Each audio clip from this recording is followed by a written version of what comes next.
button pressed.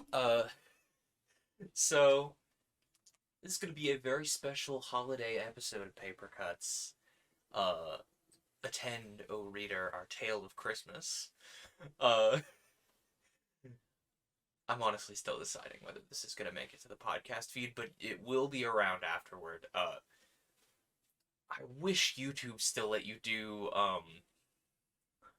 what's the word?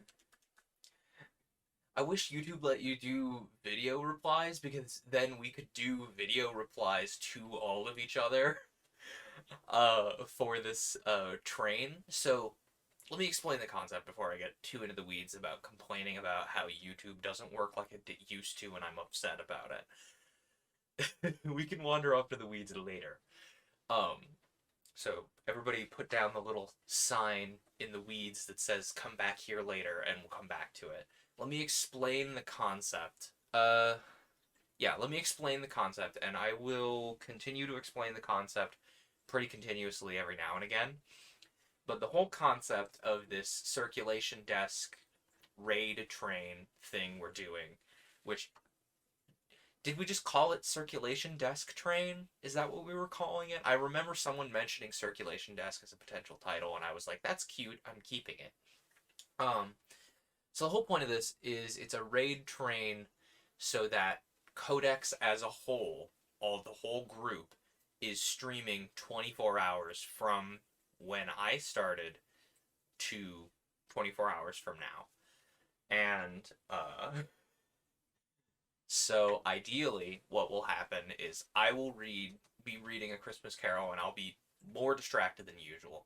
And then eventually at the end of our standard Paper Cuts time, well, let's say a shorter standard episode of Paper Cuts. Let me open the schedule. Really, I should get the schedule on this computer that's streaming and just have it up somewhere in the screen, but no.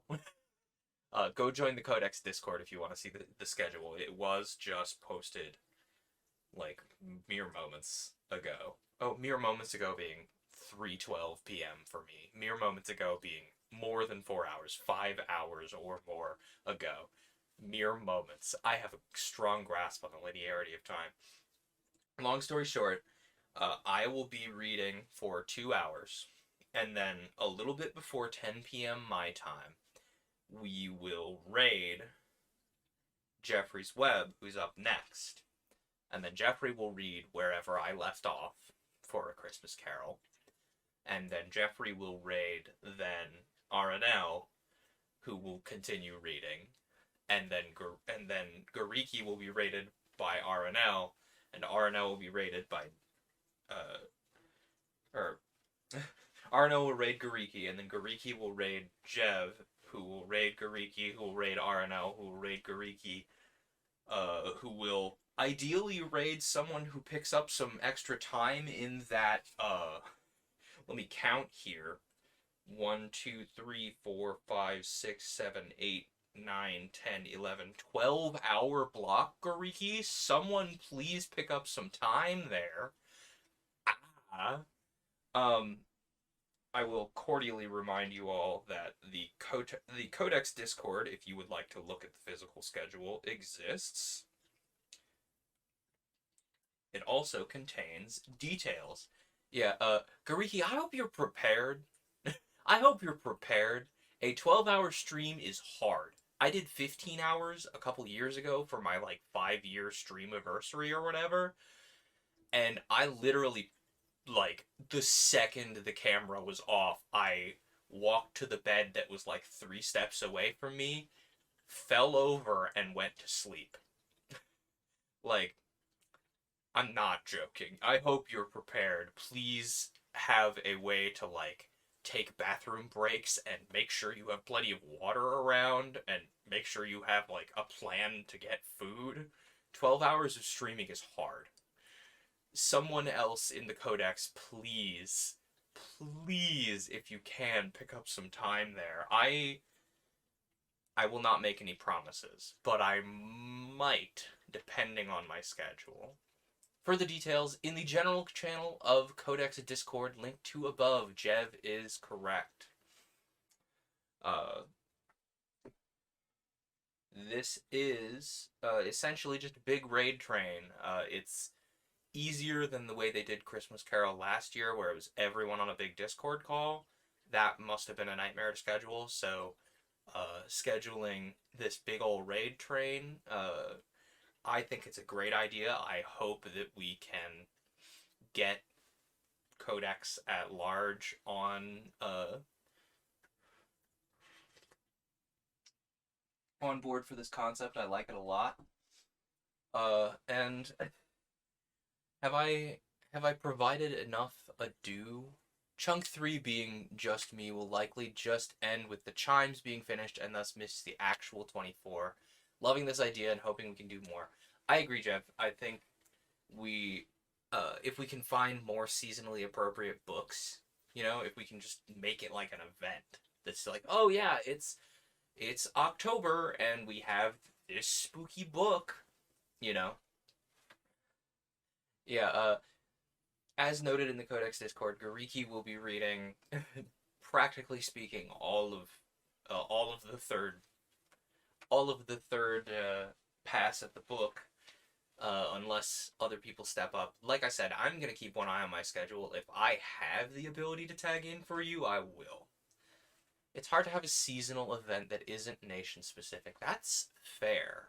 Maybe we could do something like literally seasonal. We could do something with like the solstice and the summer, maybe? Just a thought. We can workshop that more. But you're not wrong.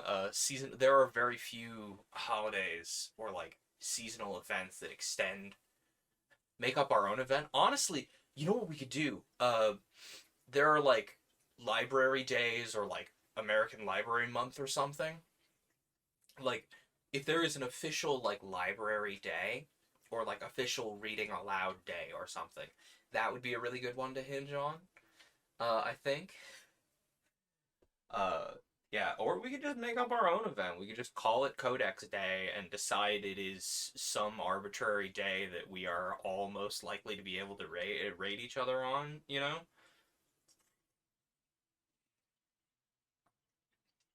I love the idea of the raid train. I think it is a oh yeah, we can have Dickens Day or H.G. Wells Day. Too easy. Oh yes, I like that idea. We do some kind of like author themed raid train. Wilfenut is an undervalued day. I'm saying that wrong, 100%. Uh, but an author themed day of raid train sounds like a great idea. Of course, I'm immediately biased because you bring up H.G. Wells or like Jules Verne or like we could do who else? We could do Mary Shelley. Mary Shelley actually just generally the works of Mary Shelley would be good for kind of like a Halloween like fall vibe, spooky. What tumultuous day Wells Day would be would perhaps be at the zenith of some month. Gariki, for context, there, if you lot are not particularly familiar with Wells, which how are you here and not familiar with Wells? But I digress. Uh, Gariki calling back to Wells having a very specific habit of having a few words that he very much enjoys. What would we describe as the zenith of a month? Would you describe that as the middle, or as like the month a ramp, and so it'd be near the end? I would hope it'd be near the middle because I tend to be driving at the end of the month. Sorry, I had to open the door because Magnus has awakened, and he wandered through frame, and he was, oh, you just wanted to observe the hallway. That's fine. Door can be open. Uh, yeah, I would love. We should definitely like full moon wherever it is in the month. Ooh, a full moon. We could maybe try and like, how each like month's full moon has like a kind of name to it. Maybe we could try and like extend some of those into raid train themes. That'd be really fun. Regardless, we could sit here and come up with themes all day. Long story short, the raid train idea as a group project seems like it is a much easier target for us to hit than it has been than book club has been for some of us. Some of us being me. It's me. I'm the problem. I'm bad at showing up to book club even though I love it. I like the idea of having more options for group projects. I also I don't know, and like people have mentioned in like the Discord maybe we could do like writing prompts, and like I have some fun takes on like what could be a fun writing prompt for the group to maybe take on. You know, if we don't want to do admittedly, I suggest very non-traditional writing prompts. I suggest, journaling games, solo tabletop RPGs, because that's what I've been doing a lot of lately. But anyway, I think I've dillied and dallied enough at the open. There's going to be plenty of time to wander around here. Let's start in on A Christmas Carol by Charles Dickens, if I can remember how to get the pages to turn. Hello? Hello, ebook. Oh. Hello, ebook. I would like to turn the pages. Thank you. Oh, this has the illustrations. There are several editions of this ebook in the Project Gutenberg collection. The various characteristics of each ebook are listed to aid in selecting the preferred file.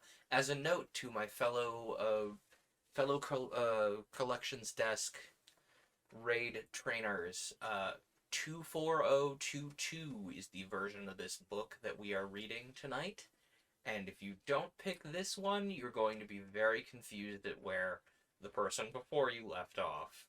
So make sure to get this one in particular. Like the thing says, there's a lot of these. Personally, I would have pulled 46. Before I had read the hey, pick this one alert in the Discord, I was going to pick 46. And then I double checked because I was like, oh no, we better have the same version, and there's a bunch of them up here. So I double checked. 24022. This guy is what we're looking for. Oh, illustrations. We do not usually receive the glory of illustrations upon this show.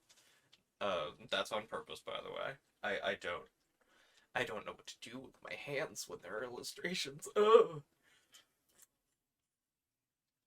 By the way, this is some of that Christmas at Paris tea. I think it's been featured on the show a few times. It is cacao nibs, lavender, chamomile, question mark, a few other things. It's basically a decaf version of a lavender Earl Grey, which, as you all know, I'm very into.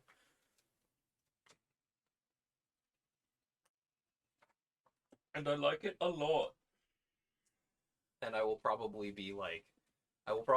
attempt to leave the camera on the cats while I go make more of it or go grab another tea bag in the kettle if I run out. But yeah, we open with an illustration of the first ghost visiting dear Scrooge, and Scrooge, as noted here, is saying, "How now?" said Scrooge, caustic and cold as ever. "Beep beep," says Arnold Quendy. "Beep beep. Does train go beep beep? Toot toot. Everybody go toot toot. Everybody go beep beep." What do you want with me? A Christmas Carol by Charles Dickens. Ooh, we get a nice little illustrated cover. Ooh. Maybe I should start. All aboard is correct, everybody. Train. It's train time, baby. Maybe I should start including illustrations. Then I could flex my little alt text, descriptive text muscles too. Choo choo toot toot. A Christmas Carol by Charles Dickens. Illustrated by Arthur Rackham. I wonder if he is a common. My other computer that I use for web surfing is now hungry. Excuse me while I fix that. I have it open for reasons. This was published by the J.B. Lippincott Company, Philadelphia and New York, in 1915. Printed in Great Britain. Well, doesn't mean quite so much when it's digital, but Oh, a preface. I have endeavored in this ghostly little book to raise the ghost of an idea which shall not put my readers out of humor with themselves, with each other, with the season, or with me. May it haunt their house pleasantly, and no one wish to lay it. Their faithful friend and servant, Charles Dickens. December of 1843. Arthur Rackham is famous for his pirate pictures, I think. Fascinating. I like this edition better than the 45 one. That's fair. Honestly, I would. I'm going to show my bias here. I was immediately about to spring for the 45 one because it had like a nicer cover than the default shapes and colors cover that usually comes with these Gutenberg books. And I was like, oh, it has a nice little like emulating being a bound cover. I like it. So, if this is a better edition, I'm happy to be wrong. Oh, there's a listing of characters. Bob Cratchit, clerk to Ebenezer Scrooge. Peter Cratchit, a son of the preceding. Tim Cratchit, Tiny Tim, a crippled youngest son of Bob Cratchit. Mr. Fezziwig, a kind-hearted, jovial old merchant. Fred, Scrooge's nephew. The Ghost of Christmas Past, a phantom showing things that have passed us by. Ghost of Christmas Present, a spirit of a kind, generous, and hearty nature. The Ghost of Christmas Yet to Come, an apparition showing the shadows of things which yet may happen and may be. The Ghost of Jacob Marley, a spectre of Scrooge's former partner in business. Joe, a marine store dealer and receiver of stolen goods. Ebenezer Scrooge, a grasping, covetous old man, the surviving partner of the firm of Scrooge and Marley. Mr. Topper, a bachelor. Dick Wilkins, a fellow apprentice of Scrooge's. Belle, a comely matron and old sweetheart of Scrooge's. Carolyn, wife of one of Scrooge's debtors. Mrs. Cratchit, wife of Bob Cratchit. Belinda and Martha Cratchit, daughters of the preceding. Mrs. Dilber, a laundress. Fan, the sister of Scrooge. Mrs. Fezziwig, the worthy partner of Mr. Fezziwig. Of course, there's the table of contents. And then there's a list of illustrations to go with our table of contents. Are these hyperlinked so they will open that page in the book? Let's find out by trying to click on the frontispiece. It does! Ooh, they don't usually bother with that kind of thing, like actually hyperlinking the table of contents all the time. Does not always happen. No wonder you like this one. Oh, there are also illustrations further. I will let those be little treats when we come across them. I do not wish to know when they will occur. Stave 1, we immediately have a little illustration of the door knocker that has a very dour look on its face, has a little pince-nez round-lensed glasses sitting upon the forehead of, per the alt text of this description, Marley's ghost. Fair enough.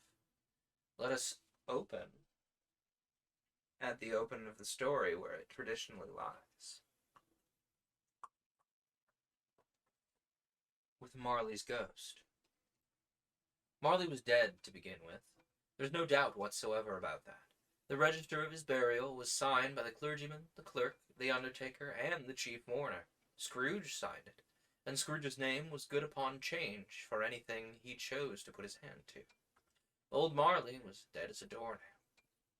Mind, I don't mean to say that I know of my own knowledge what there is particularly dead about a doornail.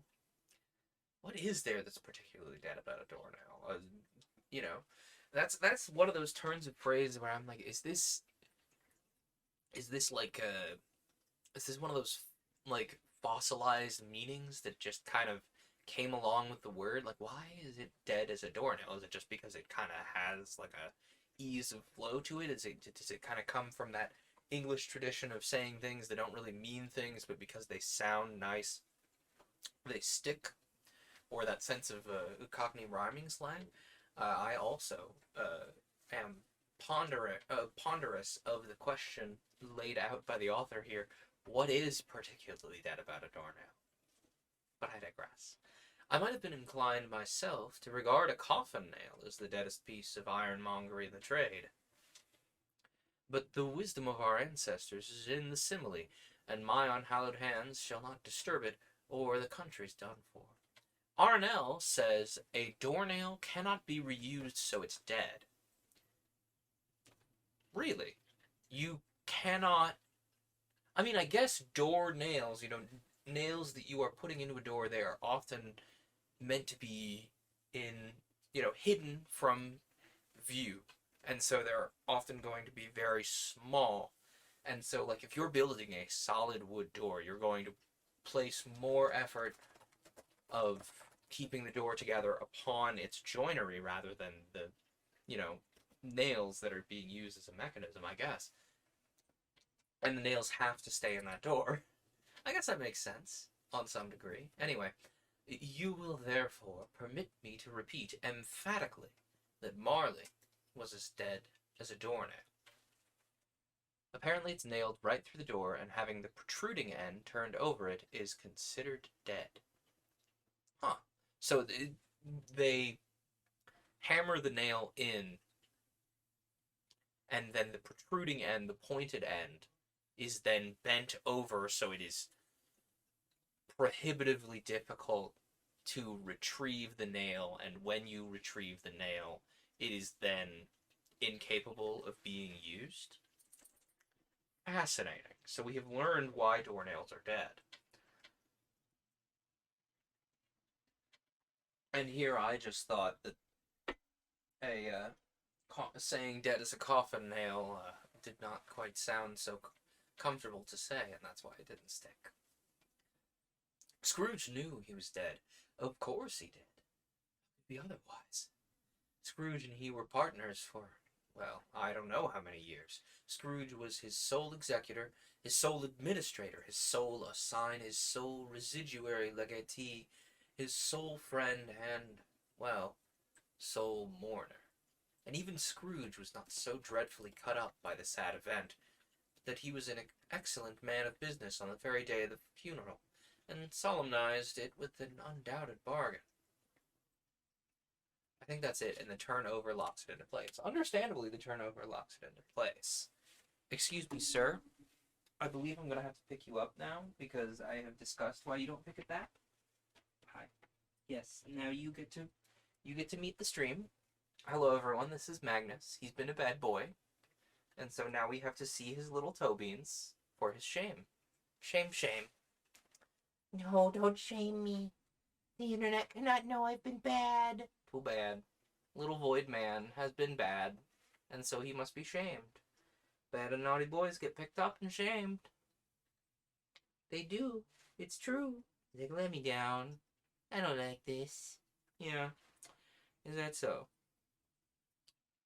How's about you stay on my lap? He's like, no.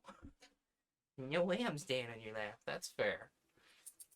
But that's Magnus. He's not often as much of a lover of the camera as Library is. We see plenty of Library around here. We don't see quite so much of Magnus. Magnus usually is kind of just in the shot in passing, like that. See what he's doing right there? That's a good example. Thank you for illustrating for me, sir.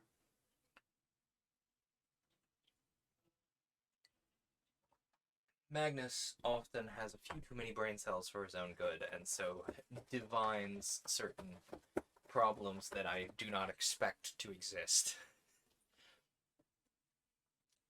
The mention of Marley's funeral brings me back to the point I started from. There's no doubt that Marley was dead. This must be distinctly understood, or nothing wonderful can come of the story I'm going to relate. If we were not perfectly convinced that Hamlet's father died before the play began, there'd be nothing more remarkable in his taking a stroll at night in an easterly wind upon his own ramparts than there would be in any other middle-aged gentleman rashly turning out after dark in a breezy spot, say St. Paul's churchyard, for instance, literally to astonish his son's weak mind. For those of you potentially unaware of Hamlet somehow, it's an English class staple, but we didn't all get to it. Hamlet's father is dead, and that's a central plot point of the play, that Hamlet's father has been murdered, and so him seeing the ghost of his father is a big deal, is what's being conveyed there. For those of you who just may not have caught that, we don't all get to read the same Shakespeare. We all usually get stuck through a Shakespeare play, but sometimes it's a question of whether it's Macbeth or one of the historical plays. Excuse me, sir. Did we not just discuss you picking at that basket? I understand that it is a very good texture for your little claws to pick at, but I will never hear the end of it if you ruin that wicker basket. Okay? I promise you don't need to. You have perfectly good things to pick at.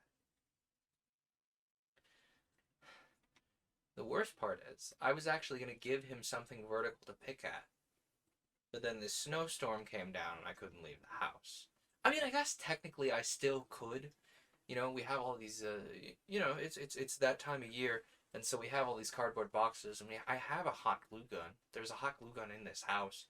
I could produce a vertical shaped scratching pad to completely solve the problem. Heck, I could probably even command strip it to that basket so it remains in a comfortable spot for him to pick at. And that would solve the problem, wouldn't it? Oh, yes.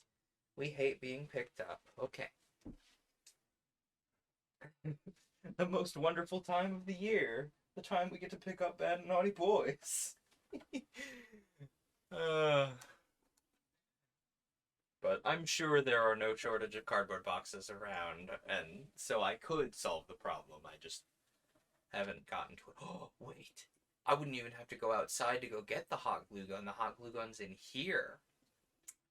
I might know what I'm doing while I'm watching the next person in the train. It might be solving this problem. If we have command strips in here, that is.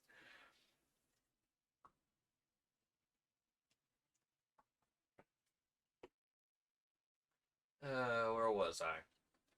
Scrooge never painted out old Marley's name. Oh yeah, we were talking about how it's vitally important that Hamlet's father is a ghost. That's where we were. Scrooge never painted out old Marley's name. There it stood, years afterwards, above the warehouse door, Scrooge and Marley.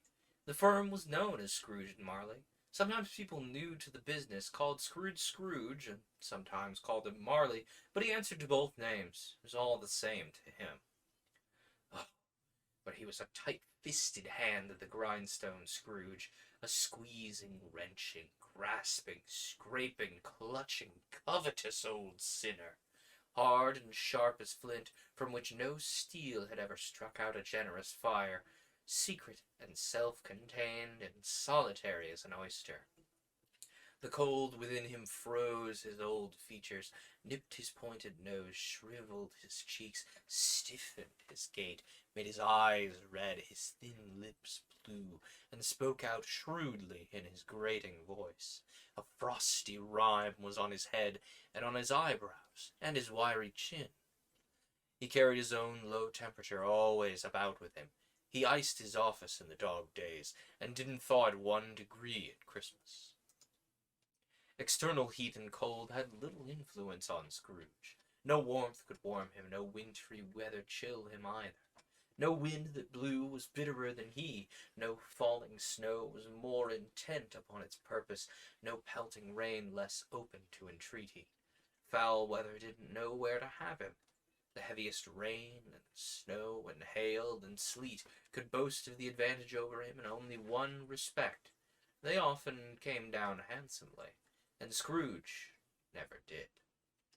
Nobody stopped him in the street to say with gladsome looks, "My dear Scrooge, how are you? When will you come to see me?" No beggars implored him to bestow a trifle. No children asked him what it was o'clock. No man nor woman ever once in all his life inquired the way to such and such a place of Scrooge.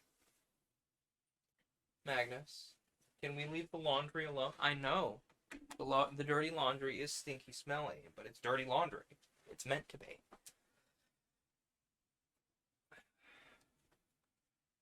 The problem is, Oh, just close the laundry basket. No, that makes him hassle it more. Um, Even blind men's dogs appeared to know him, and when they saw him coming on, would tug their owners into doorways and up courts, then would wag their tails as though they said, "No eye at all is better than an evil eye, dark master." But what did Scrooge care? It was the very thing he liked, to edge his way along the crowded paths of life, warning all human sympathy to keep its distance, was what the knowing ones call nuts to Scrooge. Hi, Magnus. Are we in a hurry? Are we in a rush? I guess so. Guess it's that time of night. Once upon a time, of all the good days in the year, on Christmas Eve. Well, tomorrow then. Old Scrooge sat busy in his counting house. It was cold, bleak, biting weather, foggy withal, and he could hear the people in the court outside go wheezing up and down, beating their hands upon their breasts, and stamping their feet upon the pavement stones to warm them. So they're beating their hands upon their chests to warm them?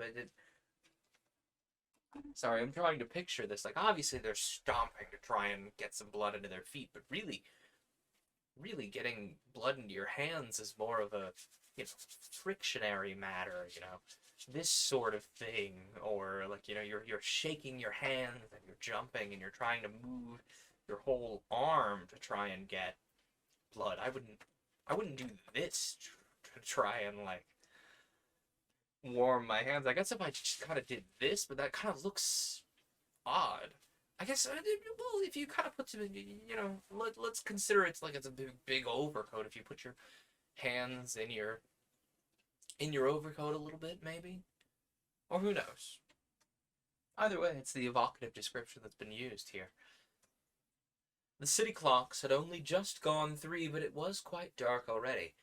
It had not been light all day, and candles were flaring in the windows of the neighboring offices like ruddy smears upon the palpable brown air.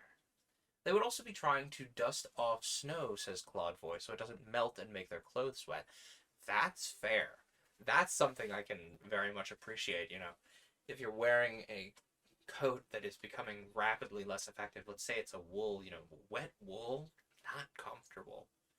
And especially doubly so if it freezes. So of course you want to get the snow off of your clothes. That makes sense. Also, the palpable brown air really tells you something about this setting. It is of that era when there is just uncountable smog in the air. It's uncomfortable, unpleasant even. Wool clothes were all the fashion of the day. Absolutely.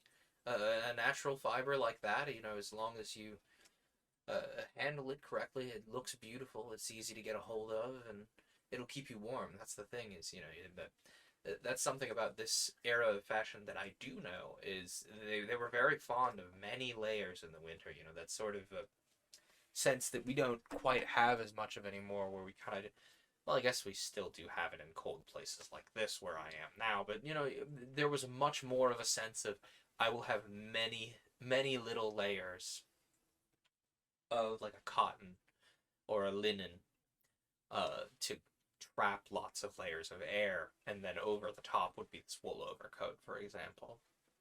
This sort of sense of you have this long underwear, and then like there's these many layers of underclothing to kind of stave off the cold getting into you. Do I have my cloak about? Speaking of, oh no, that's in the RV. I should have kept it. But I normally have a dark blue cloak that would have been perfect for this actually. Uh, but I don't have it, so I'm wearing this wonderful little number instead. Magnus, buddy, do we need to dig into there? I don't want this interrupting me. I want me interrupting me. So maybe if I move this, he will be less interested.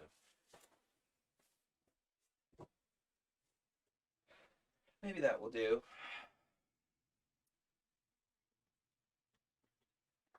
We'll see. At the very least, it will annoy him into noticing that things have changed. The city clock's brown air. The fog came pouring in at every chink and keyhole, and was so dense without that, although the court was of the narrowest, the opposite houses were mere phantoms. To see the dingy cloud come drooping down, obscuring everything, one might have thought that nature lived hard by and was brewing on a hard scale. Says Claude Voy, who went to school neck deep in snow, uphill both ways back then. Yeah. Honestly, that's something that I've been trying not to dive too deep into lately. You know, I don't want to get too far into a research hole on that because I'll just get frustrated with modern clothing and have to learn to make my own. But historical clothing is fascinating to me because there's a lot of things that we have improved on with with access to modern fibers like the kind of vinyl plastic stuff I'm wearing now. But also, there's a lot we've lost in the process. For example, Magnus, buddy, I moved that so you wouldn't have a problem with it. Listen, I'm not folding my laundry on stream, okay? I know I should have folded it. And I know you're trying to bully me into being a good and proper adult right now. Because Magnus and Library are very good at that, by the way. Very good at bullying me into taking care of myself if I have neglected a task. But I need you to just relax. Give me like 2 hours, okay? Maybe leave those alone too. That's where the books are. Yeah, well, I would have put the books on a bookshelf, but I'm out of bookshelf space, aren't I? Hey, Tobeans, Mr. Man, can you at least come cause problems on camera so I'm not just talking to the edge of the screen? Yeah, come here. Come here, cause problems on screen, maybe. How's that sound? Must we? Okay, fine. You do that, just don't break anything. ehow.com, Christmas Carol costumes. Mental scripts from Monty Python's Four Yorkshiremen skit to Raffles Chev. Fair. For example, something that we have lost over time is the concept of tie-on pockets. Something that I really, really like. Uh, I don't wear the sort of fashion that would suit tie-on pockets. Uh, it's kind of adverty, but there's a good page of info there. Fair. Might be worth opening. Um, Tie-on pockets. That was where I was. Because there were so many layers here. For example, there was however many layers of separate petticoats before the top skirt in women's clothing. Uh, I might be off a little my era here, but tie-on pockets. You could have a slit in the top skirt and um, however many layers down you think to keep your tie-on pockets, and then you would tie on the pockets to align with those hand slits so you can get to the pockets, and the pockets were absolutely massive. You could carry survival horror levels of inventory around. Weaving technology has also improved considerably in the past 200 years with the Industrial Revolution and accessibility of ready steel needles. Exactly. Ready steel needles have made uh, massive leaps and bounds in the design of clothing. Like before that, needles were like a handcrafted artisan good, and they were incredibly difficult to acquire more of. What we consider medium to heavy linen now would have been top dollar clothing of that day. Absolutely, you're correct. Mechanical looms, especially, have changed the fineness of our clothing, the fineness of the weave of our clothing immensely. Or at least what is available at a reasonable price. Even lamb's wool is too itchy to me, says Arno.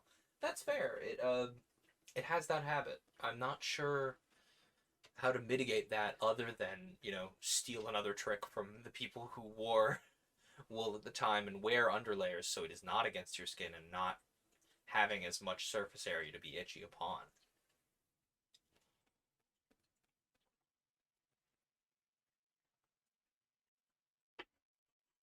Um, Other than tie-on pockets, also just the concept of women's fashion in general being in multiple many pieces that are allowed to be to what to our modern eye looks like one large piece. Most wool is itchy and has been since the beginning of time. That's why underclothes were and are a thing. Precisely, Claude Boy. That is, you clearly have a good deal of.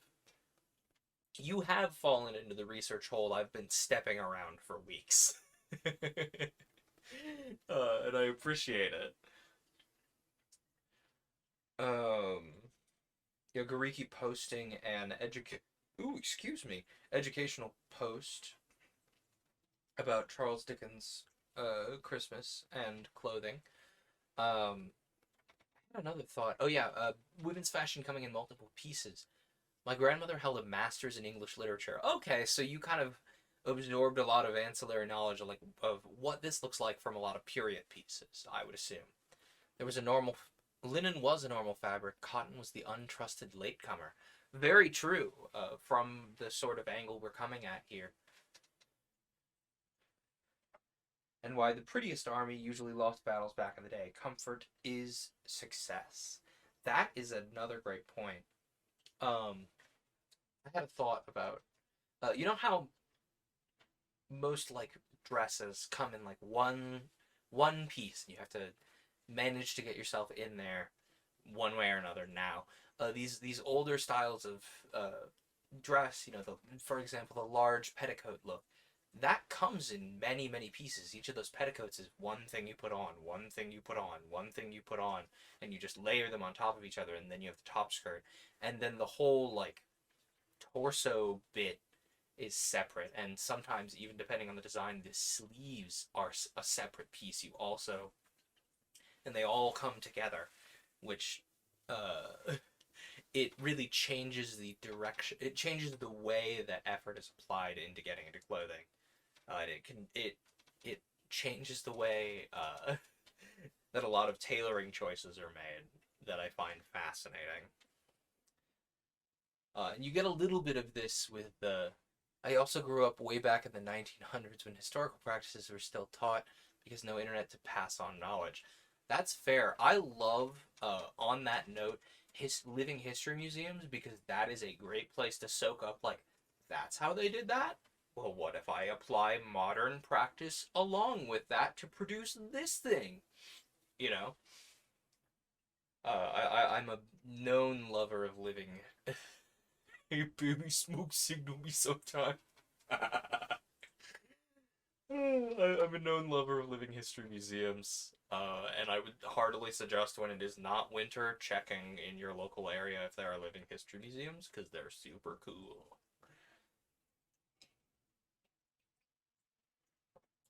Really, if I had a stronger constitution and my body wasn't, throwing various error codes at me constantly, I would not have been shocked if I had tried to learn blacksmithing for a living history museum type context, or swordsmithing, honestly. But, I digress. Where were we? Oh yeah, we were talking about Scrooge and how he did not heat his building at Christmas because he's a very cold man and he still does not know. Uh, he's a very cold man and so he does not notice the horrible state that the temperature has left everyone else in. That's where we were. The door of Scrooge's counting house was open, that he might keep his eye upon his clerk, who, in a dismal little cell beyond, a sort of tank even, was copying letters. That's another thing, copying letters. The fact that we do not have to by hand copy letters necessarily saves a lot of time. Scrooge had a very small fire, but the clerk's fire was so very much smaller that it looked like it was merely one coal. But he couldn't replenish it, for Scrooge kept the coal box in his own room, and so surely as the clerk came in with a shovel, the master predicted that it would be necessary for them to part. Wherefore the clerk put on his white comforter and tried to warm himself with the candle, in which effort, not being a man of strong imagination, he failed. Merry Christmas, Uncle. God save you. cried a cheerful voice. It was the voice of Scrooge's nephew, who came upon him so quickly that this was the first intimation that he had of his approach. "Ah, humbug," said Scrooge. We'll be hearing that one a lot. He had so heated himself with rapid walking in the fog and frost, this nephew of Scrooge's, that he was all in a glow. His face was ruddy and handsome, his eyes sparkled, and his breath smoked again. "Christmas a humbug, Uncle. You don't mean that, I'm sure." "I do. Merry Christmas. What right have you to be merry? What reason have you to be merry? You're poor enough." "Oh, come then, what right have you to be dismal? What reason have you to be morose? You're rich enough." Scrooge, having no better answer ready on the spur of the moment, said, "Bah!" and again followed it up with, "And don't be cross, Uncle." "What else can I be when I live in such a world of fools as this? Merry Christmas out upon Merry Christmas. What's Christmas time to you but a time for paying bills without money, a time for finding yourself another year older, not an hour richer, time for balancing your books, having every item in them through a round dozen of months presented dead against you. If I could work my will, every idiot who goes on about with Merry Christmas on his lips should be boiled with his own pudding and buried with a stake of holly through his heart. He should." "Uncle!" "Nephew, keep Christmas in your own way and let me keep it in mine." For context, jumping back a little bit here, uh, when he's referring to a Christmas pudding here, he's referring to a traditional dessert that I don't think really made it here to the States. Essentially, it is like it's kind of a. It's not what you would expect when you were described pudding. For me, you expect that kind of like, cold, coagulated almost dessert, Jello pudding, so to speak. Now this is more of a like large boiled thing. I cannot describe the taste of it because I've never had any. But they boil this large thing and it has like various fruits and spices and what have you in it, and it's kind of cakey. Closest quick explanation of a pudding that Americans could imagine would be a boiled cake. Precisely. Thank you.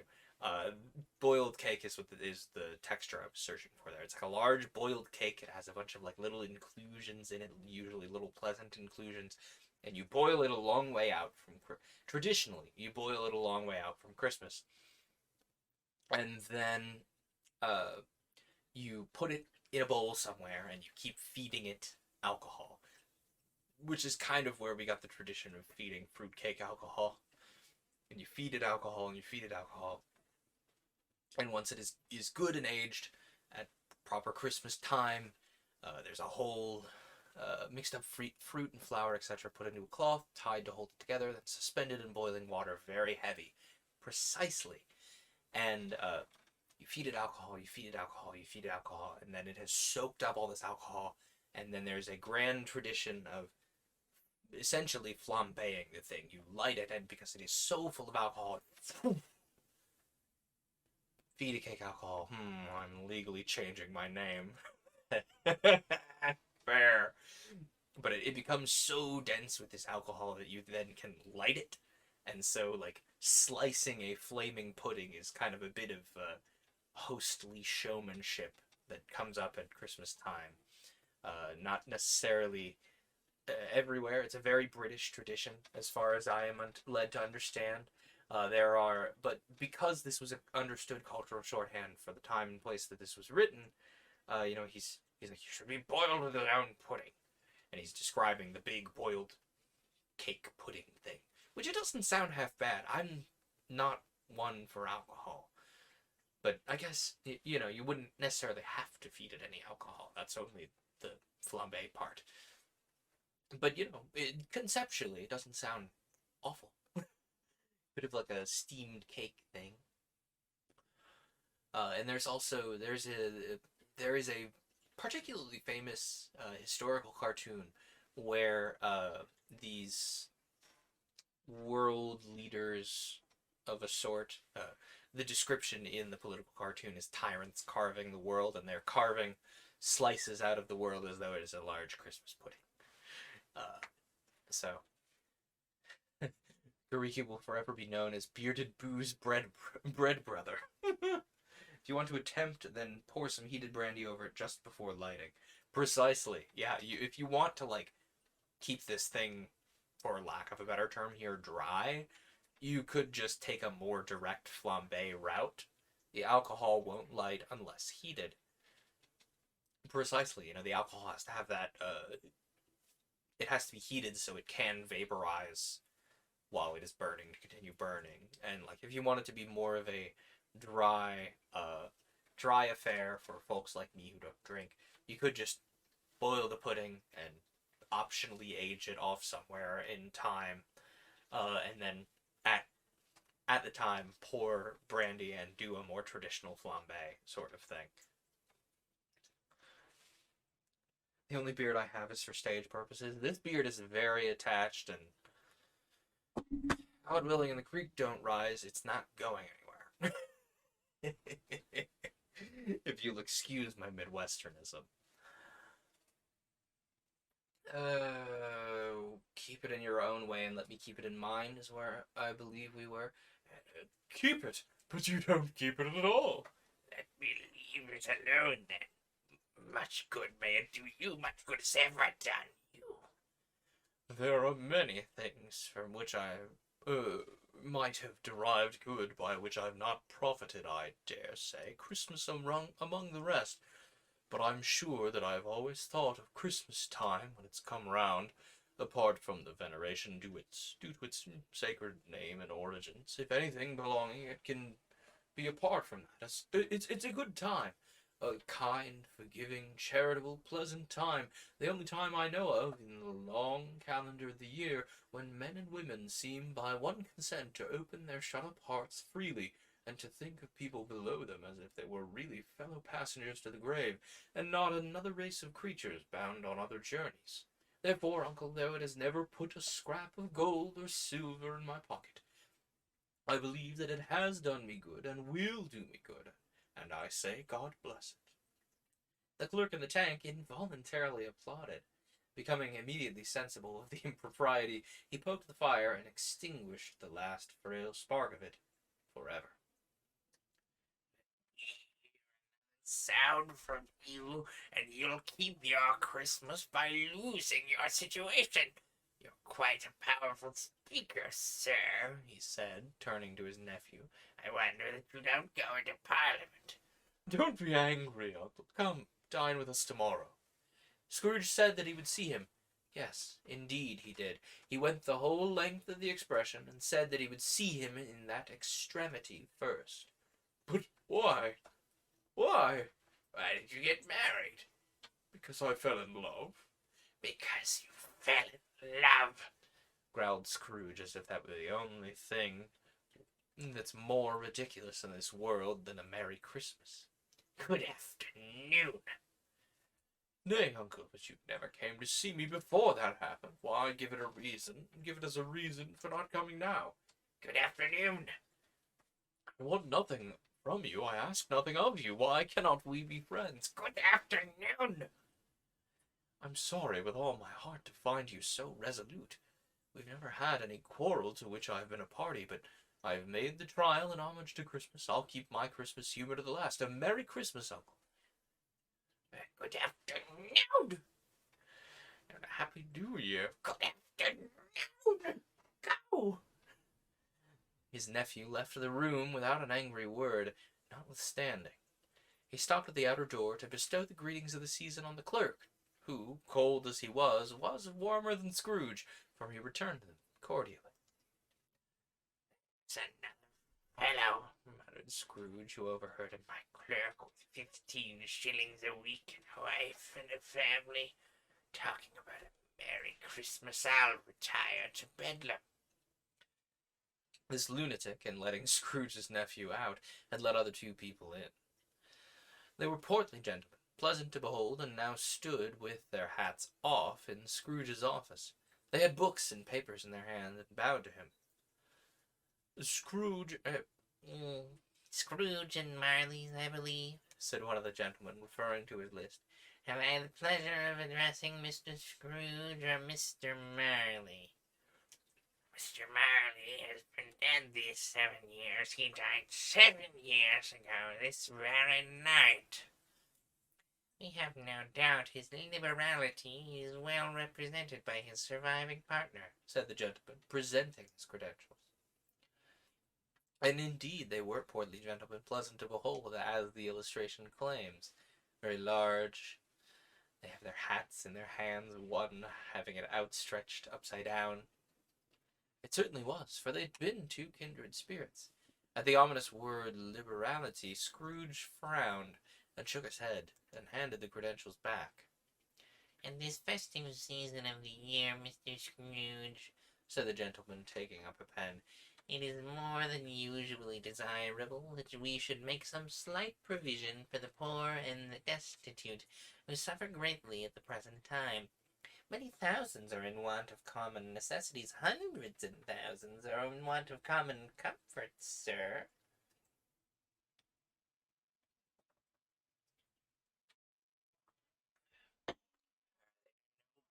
"Prisons? Plenty of prisons," said the gentleman, laying down his pen. "And the union workhouses, are they still in operation?" "They are. Still, I wish I could say they were not." "The treadmill and the poor law are in full vigor, then?" "Both very busy, sir." The treadmill, for context, yes, it is the modern. It is kind of what you picture when you say, "Oh, a treadmill." It's a band that you run along. But the treadmill was originally designed as a form of capital punishment. So you would run. Let's say you are often a debtor, a person in a debtor's prison, right?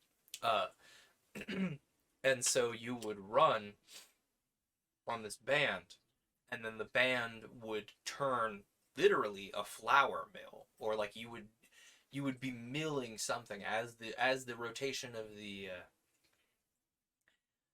rotation of the belt was used for energy to turn things. Exactly, they were used as labor. It was used as labor rather than having to for example, if you need like a continuous stoke for a smithing fire or something, you would, rather than having a kitchen dog that would sit there and run on the wheel, uh, like a literal dog. There was a whole breed of dog designed for these mill wheels, essentially. Yeah, they were basically giant hamster wheels. Like, you know how you see the like hamster wheel crane in like certain fantasy novels, like, yes, we need to move the thing, walk forward, and then it like winches the little thing up. Basically that, but it is uh like, as the name implies, it is a mill. So usually these were used to like run flour mills, or continuously blow air through a stove, or anything that needed rotation, anything that needed energy consistently, continuously. You could be assigned to a treadmill, usually for going to debtor's prison. Sometimes used for wells, lifting water, etc. Correct. Pumping water, probably, for like some kind of internal plumbing would be.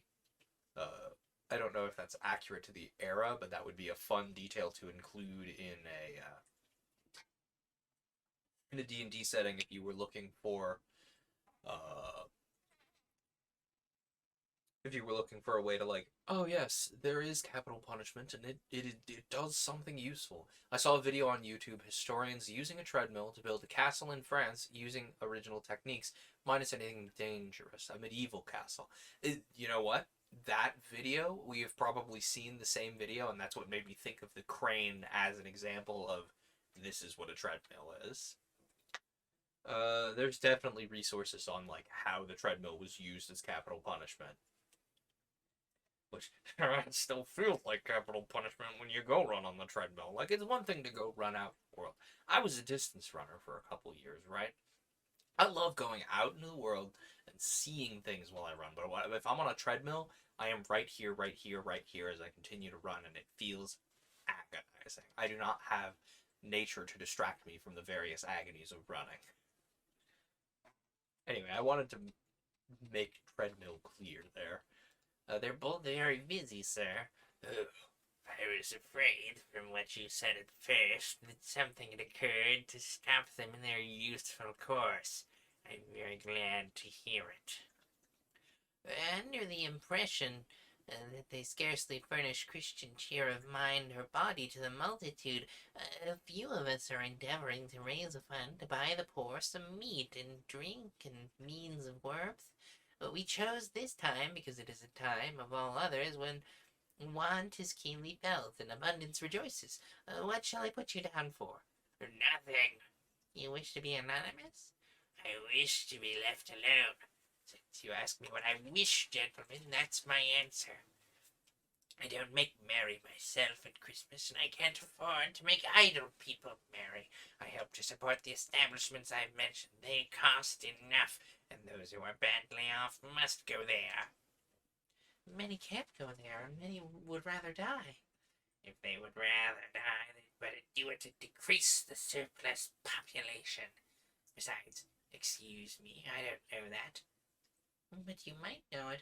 It's not my business. It's enough for a man to understand his own business and not to interfere with other people's. Mine occupies me constantly. Good afternoon, gentlemen. Seeing clearly that it would be useless to pursue their point, the gentleman withdrew. Scrooge resumed his labors with an improved opinion of himself, and in a more facetious temper than was usual with him. Meanwhile, the fog and darkness thickened so that people ran about with flaring links, proffering their services to go before horses and carriages, and conduct them on their way.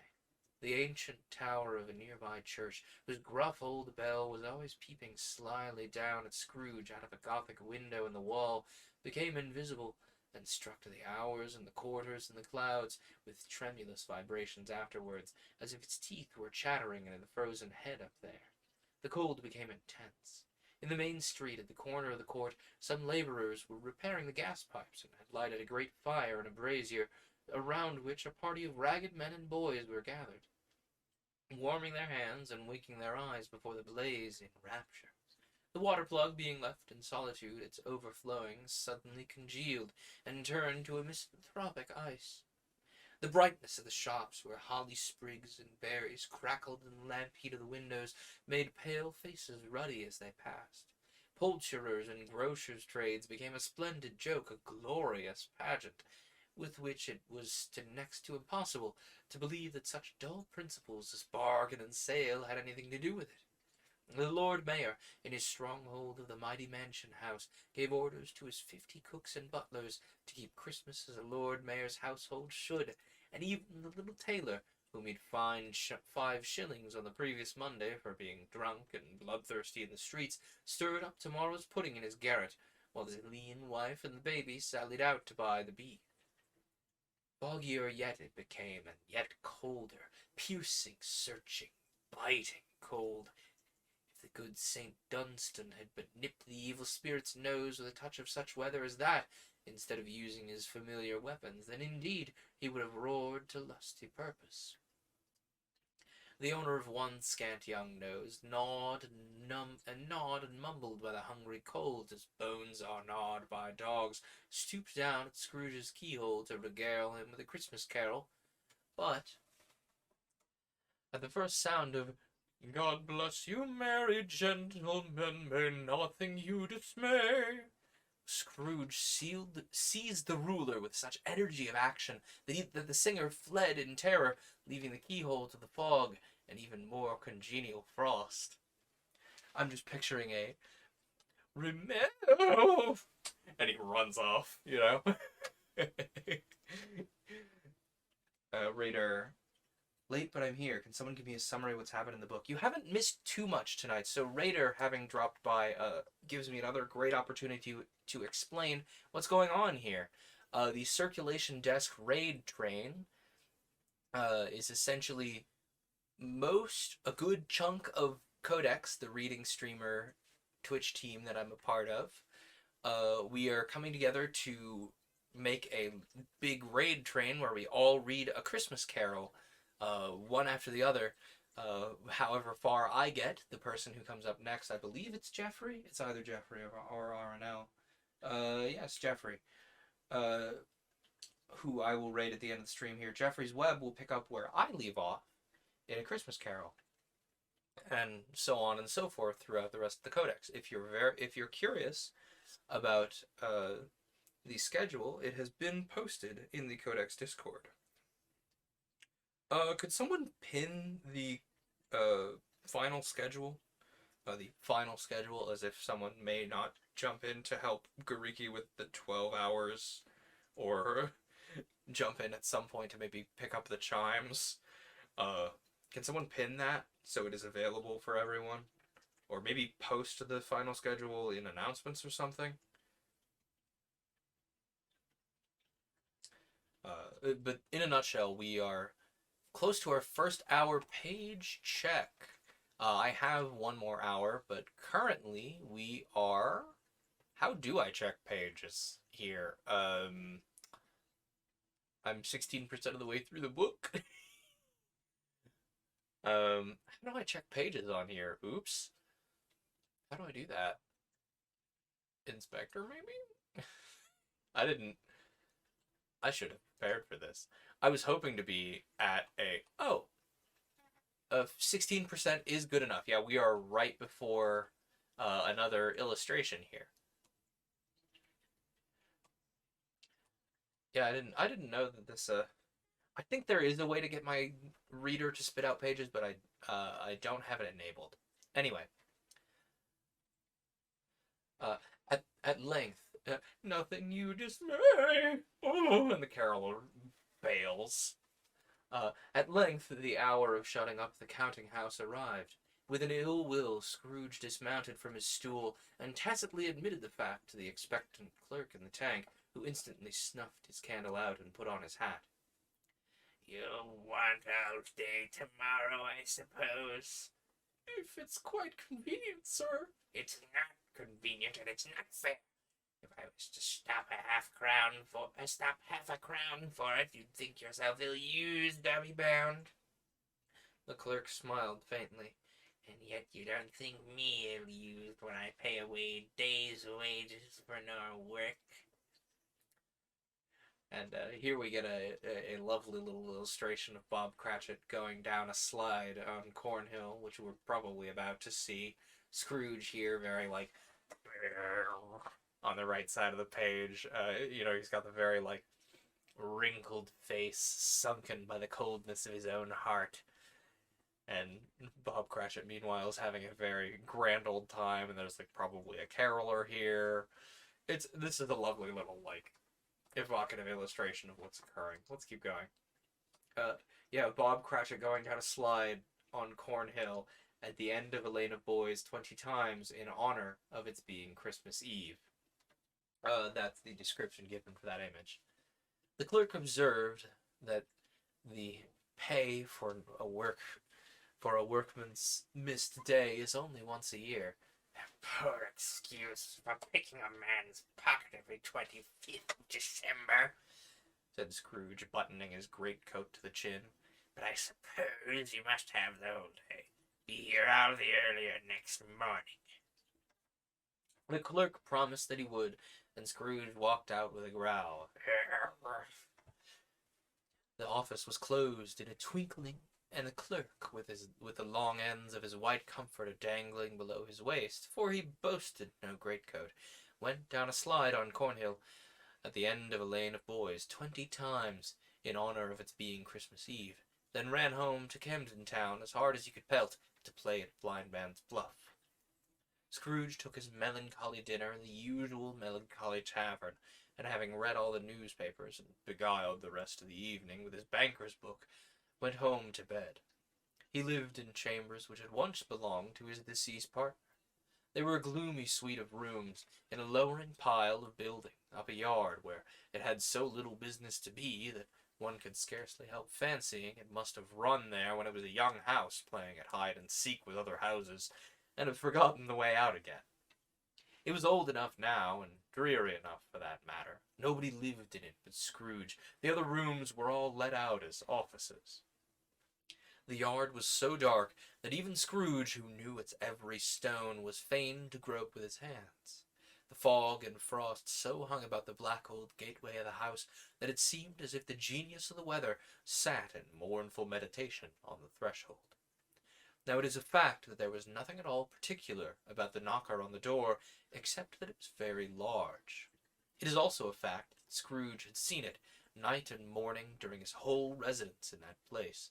Also, that Scrooge had had as little of what is called fancy about him as any man would in the city of London, even including, which is a bold word, the corporation, alderman, and livery.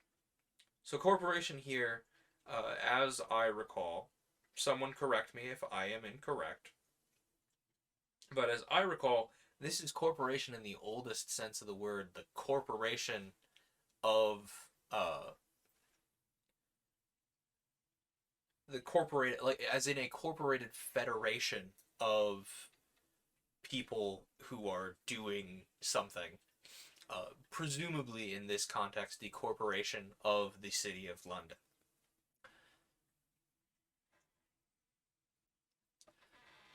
Aldermen and livery are also, government types.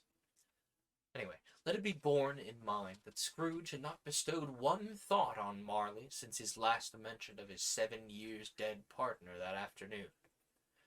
And then let any man explain to me, if he can, how it happened that Scrooge, having his key in the lock of the door, saw in the knocker, without it undergoing any intermediate process of change, not a knocker, but Marley's face. Marley's face.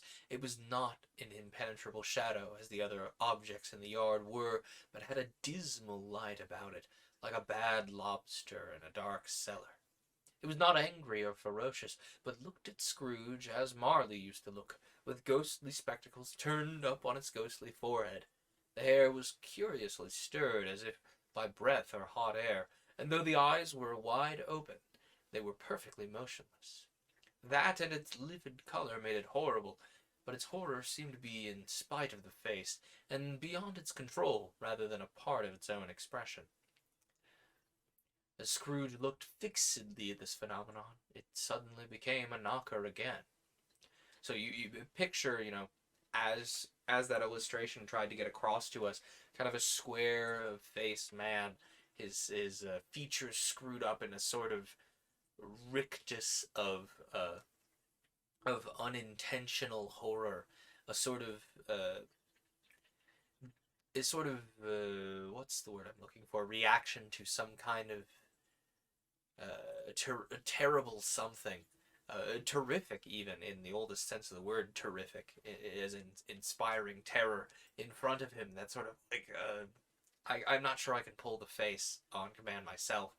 I'm not the best actor, but it's this old graying-haired man with a rictus terror face, with his little pince-nez spectacles, round of lens, perched in his wild hair, as his eyes stare blankly out from the door knocker, forward into the street, presumably directly at Scrooge. To say that he was not startled by this, or that his blood was not conscious of a terrible sensation to which it had been a stranger from infancy, would be untrue. But he put his hand upon the key he had relinquished, turned it sturdily, walked in, and lighted his candle. He did pause, with a moment's irresolution, before he shut the door, and he did look cautiously behind at first, as if he half expected to be terrified with the sight of Marley's pigtails sticking out into the hall. but there was nothing on the back of the door except the screws and nuts that held the knocker on, so he said, "Poof, poof," and closed it with a bang. The sound resounded through the house like thunder. Every room above and every cask in the wine merchant's cellars below appeared to have a separate peal of echoes of its own. Scrooge was not a man to be frightened by echoes. He fastened the door and walked across the hall and up the stairs, slowly, too, trimming his candle as he went. Trimming his candle, I presume, refers to just trimming the wick of the candle. They had not quite worked out how to wind candle wicks in such a way that they became self-trimming at this point. Or perhaps they had and they were expensive and Scrooge was not about to spring for self-trimming wicks at the time. One or both. Either way, gets across why he is trimming the wick of his candle. You may talk vaguely about driving a coach and six up an old good flight of stairs or through a bad young act of Parliament, but I mean to say you might have gotten a hearse up that staircase and taken it broadwise, with the splinter bar toward the wall and the door toward the balustrades, and done it easily. These are very wide stairs. There was plenty of width for that, and room to spare, which is perhaps the reason why Scrooge thought he saw a locomotive hearse going on before him in the gloom. Half a dozen gas lamps out of the street wouldn't have lighted the entry too well, so you may suppose that it was pretty dark with Scrooge's dip. Up Scrooge went, not carrying a button for all that.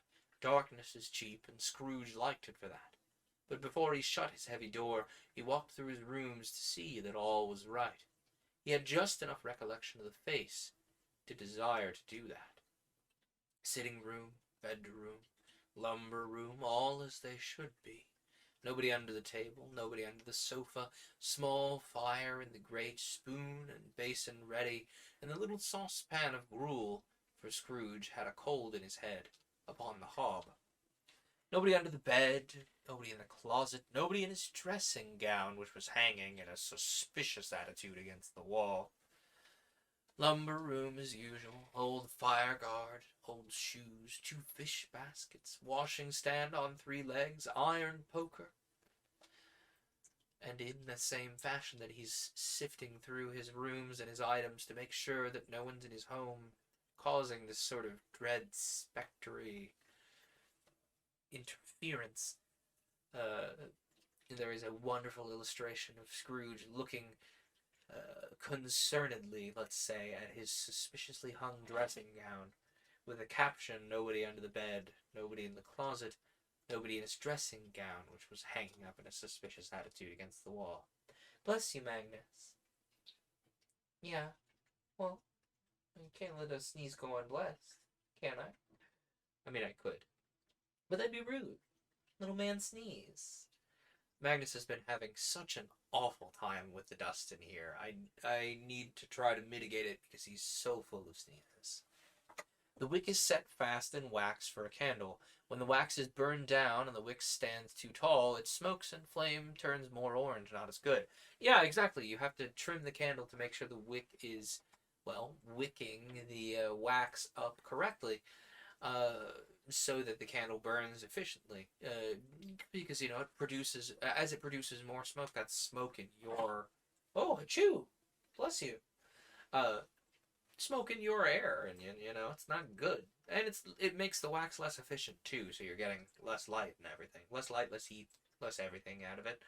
Not quite so good, so you have to keep the wicks trimmed, and you don't have to do it quite so much with modern candles because they're woven in such a way to sort of self-trim, but sometimes you do at the initial, with early stages, or if you did not let the candle burn as thoroughly. It's a thing. Oh, yeah. Yeah, don't nobody pet you, sir. He's just full of sneezes. Magnus is full of sneezes, and the library's full of puke. Poor thing.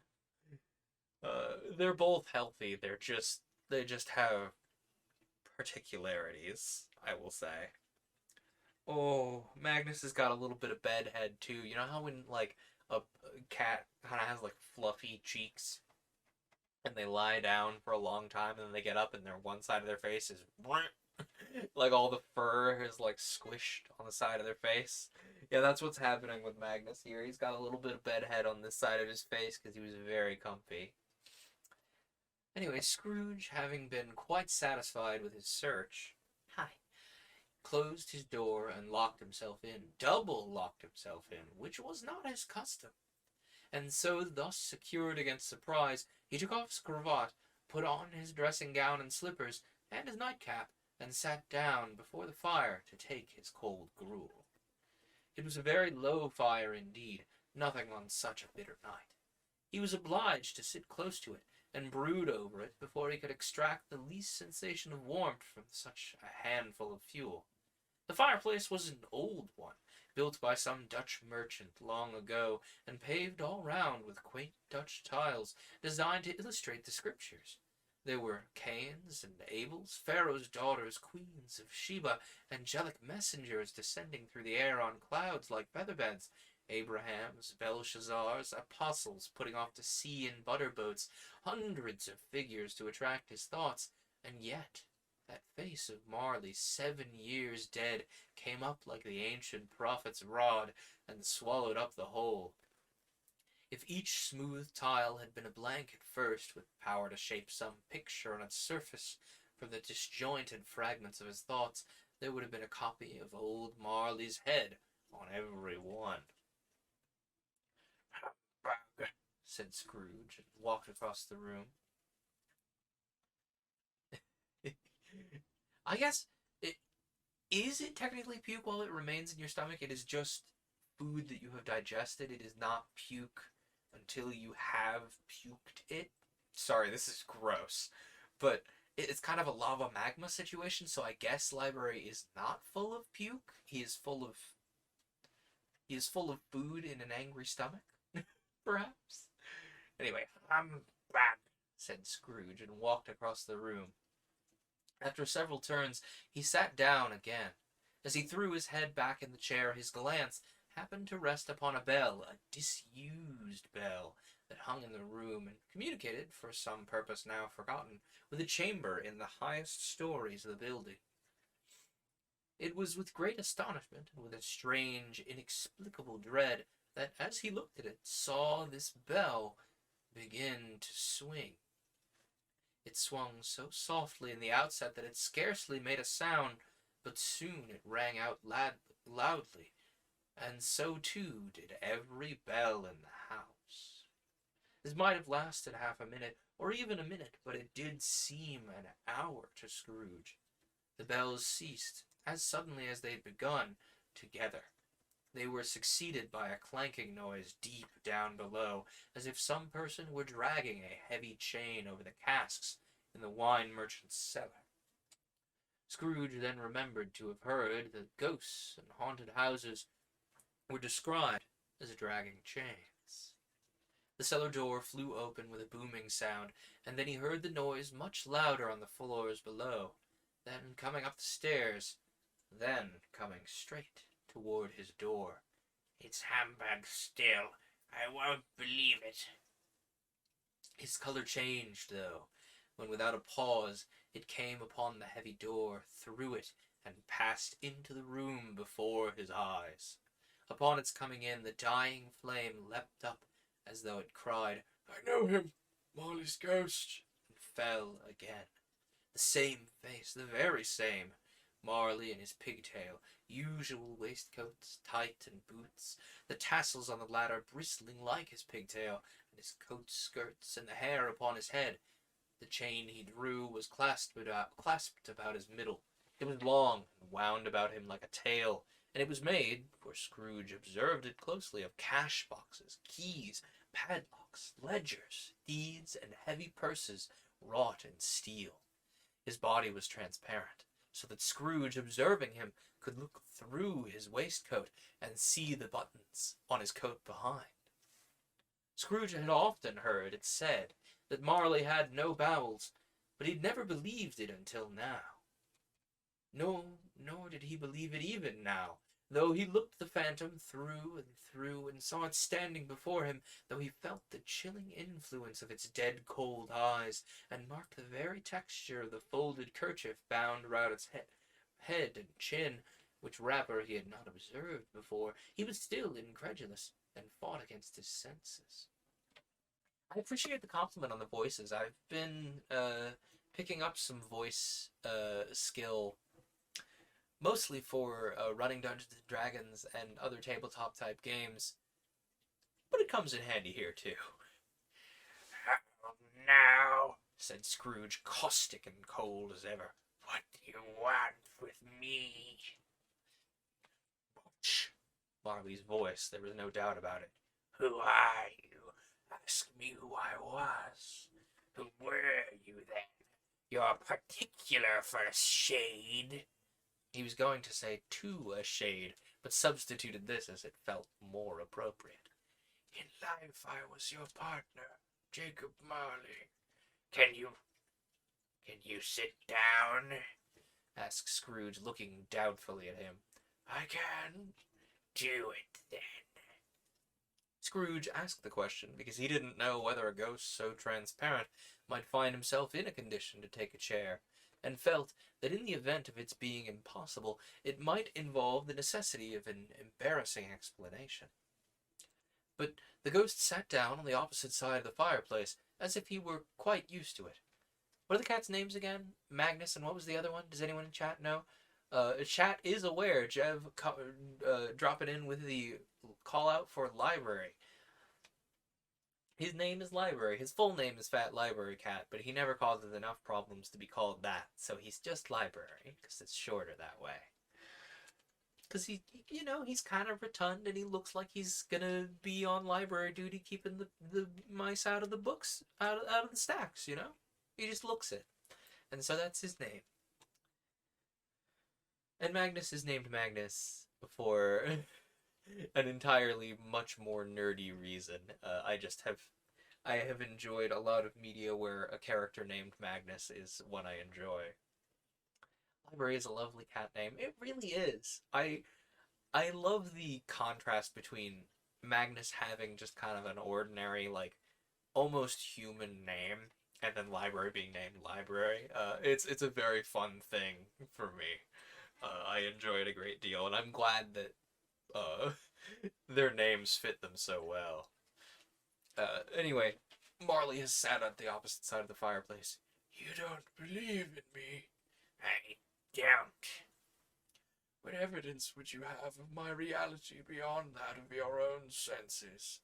I don't know. Why do you doubt your senses? Because a little thing affects them. A slight disorder of the stomach makes them cheats. You may be an undigested bit of beef, a blot of mustard, a crumb of cheese, a fragment of underdone potato. There's more of gravy than grave about you, whatever you are. Scrooge was not much in the habit of cracking jokes, nor did he feel in his heart by any means waggish then. The truth is that he tried to be smart, as for means of distracting his own attention, and keeping down his own terror, for the spectre's voice disturbed the very marrow in his bones. To sit staring at those fixed, glazed eyes in silence for a moment would play, Scrooge felt, the very deuce with him. There was something very awful, too, in the spectre's being provided with an infernal atmosphere of his own. Scrooge could not feel it himself, but this was clearly the case, for though the ghost sat perfectly motionless, its hair and skirts and tassels were still agitated, as by the hot vapor from the oven. You see this toothpick?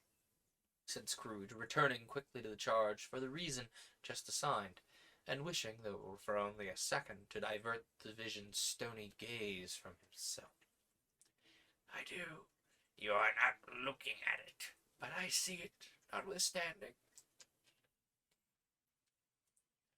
Well, I have but to swallow this, and for the rest of my days be persecuted by a legion of goblins, all of my own creation. Back. At this the spirit raised a frightful cry, and shook its chains with such a dismal and appalling noise, that Scrooge held on tight to his chair to save himself, from falling in a swoon. But how much greater was his horror when the phantom, taking off the bandage round his head as if it were too warm to wear indoors, its lower jaw dropped down upon its breast. So it kind of lets out a... And along with that,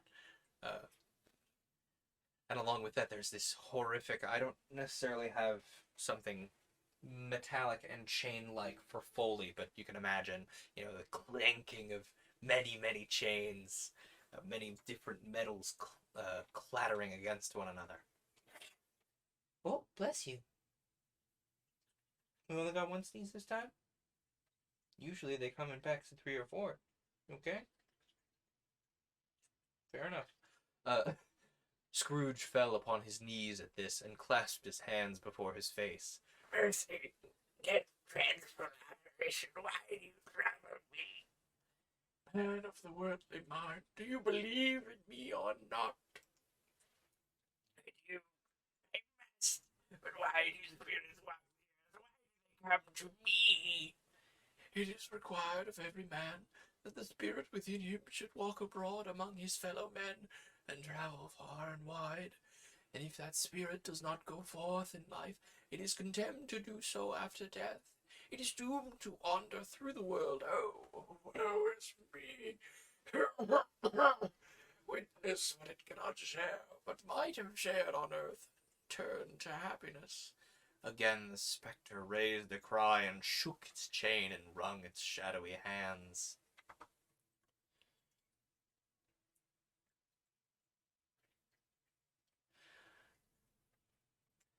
You are fettered. Tell me why. I wear the chain I forged in life. I made it link by link and yard by yard, girded it on of my own free will. And of my own free will I wore it. Is its pattern strange to you? Scrooge trembled more and more. What would you know? The weight and length of the strong coil you bear yourself? It is full and as heavy, and as long as this 7 Christmas Eves ago you've labored on it since. It is a ponderous chain.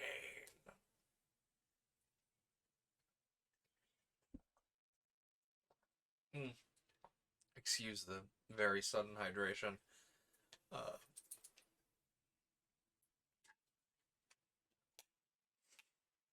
Some of these voices, I am applying tension where I should not be applying tension. Apologies.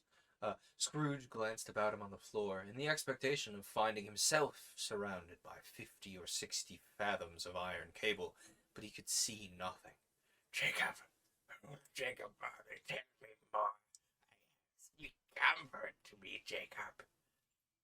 I have none to give. It comes from other regions, Ebenezer Scrooge, and is conveyed by other ministers to other kinds of men. Nor can I tell you what I would. A little more is all permitted to me. I cannot rest. I cannot stay. I cannot linger anywhere. My spirit never walked beyond our counting house. Mark me in my life. My spirit never roved beyond the narrow limits of our money-changing hole, and weary journeys lie before me. It was a habit with Scrooge whenever he became thoughtful to put his hands in his breeches pockets, or rather his breeches pockets here. His hands in his breeches pockets, pondering what the ghost had said. He did so now, but without lifting up his eyes or getting off his knees. So he's in a position a bit like this, then. Noted.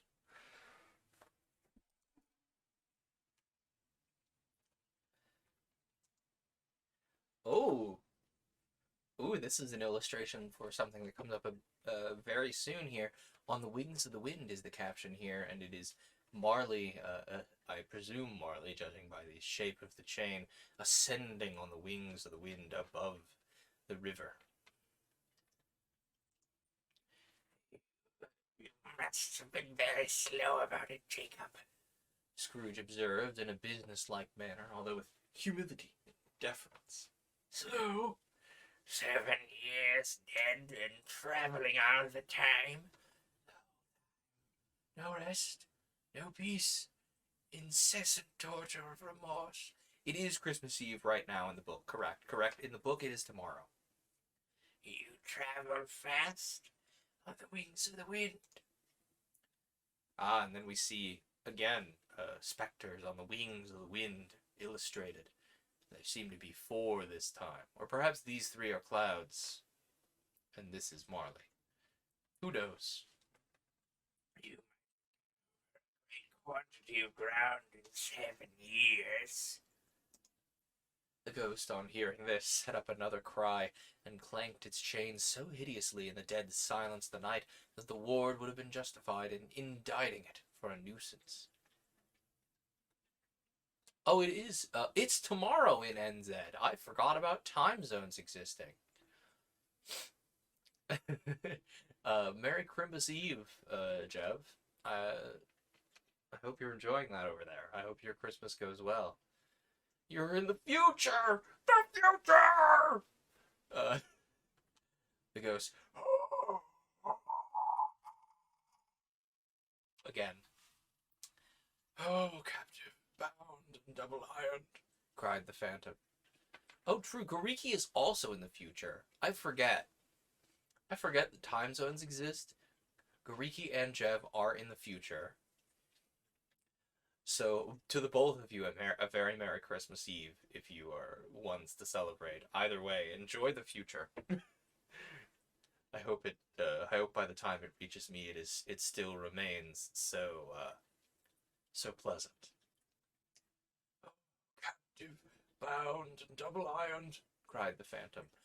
not to know that ages of incessant labor by immortal creatures for this earth must pass into eternity before the good of it ages susceptible to all developed. Not to know that any Christian spirit working kindly in its little sphere, whatever that may be, will find its mortal life too short for its vast means of usefulness. Not to know that no space of regret can make amends for one's life's opportunities misused. Yet such was I. Oh, such was I. But you were always such a good man of business, Jacob. Faltered Scrooge, and now began to apply the thoughts to himself. Business, Cried the ghost, wringing its hands again. mankind was my business. The common welfare was my business. Charity, mercy, forbearance, and benevolence were all my business.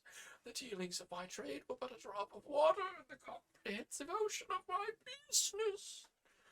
It held up its chain at arm's length, as if that were the cause of all its unavailing grief, and flung it heavily upon the ground again. This is not empty enough to act as chain fully, or I would thud it to the ground. This time of the rolling year.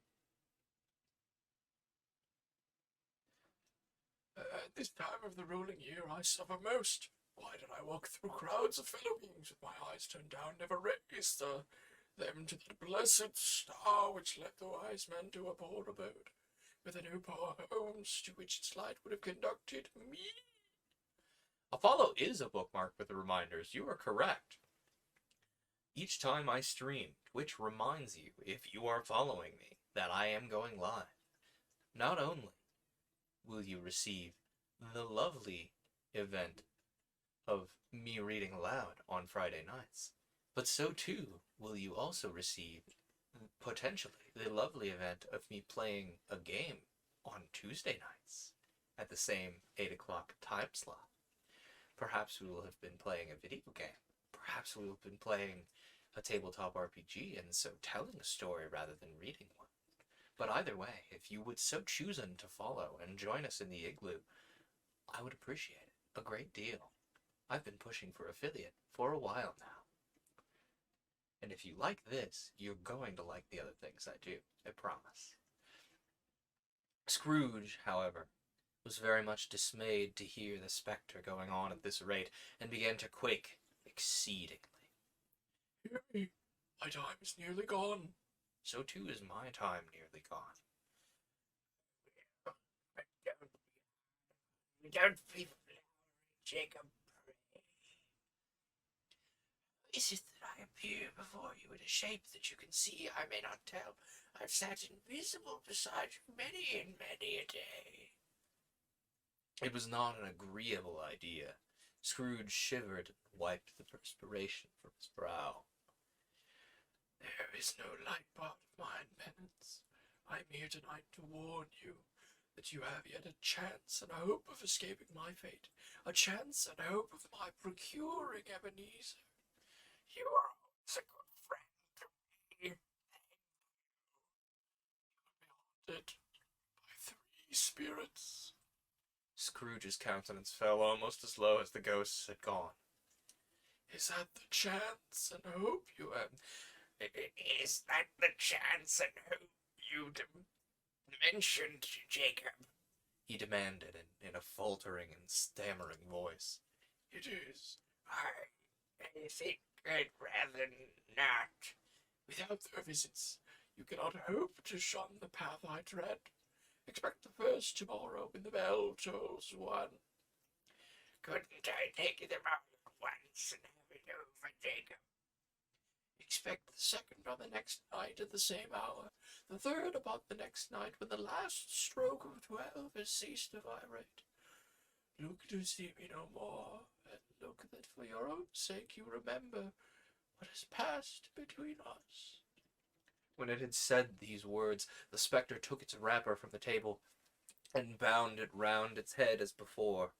Scrooge knew this by the smart sound its teeth made when the jaws were brought together by the bandage. Let me see if I can get some good Foley. Let me lean in the Michael shush. Excuse me if you don't like teeth sounds. I tried to warn you.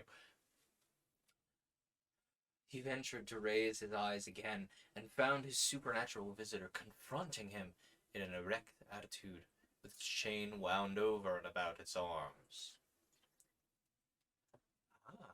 And so the air was filled with phantoms, wandering hither and thither in restless haste and groaning as they went. So claims the caption for this illustration.